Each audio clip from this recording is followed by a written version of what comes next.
Lab 26 would like to know how the beef cross-site script works. We'll need to start beef server to take a look at what happens. Go to the directory where beef is installed.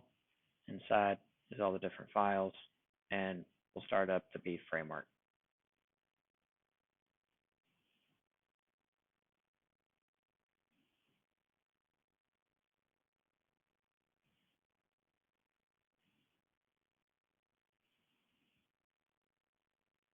Once the framework starts, we notice that there's the hook URL and the UI URL.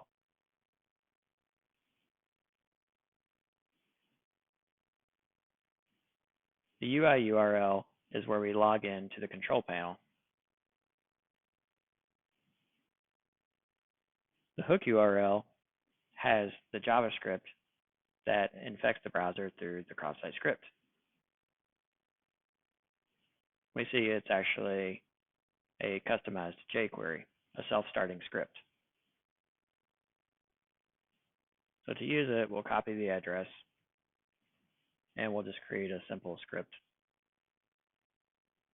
We'll set the source attribute to the URL and then close out the script tag.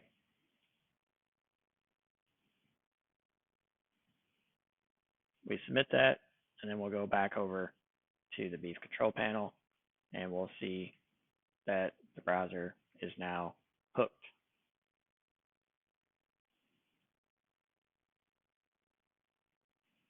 So let's go back over to the questions.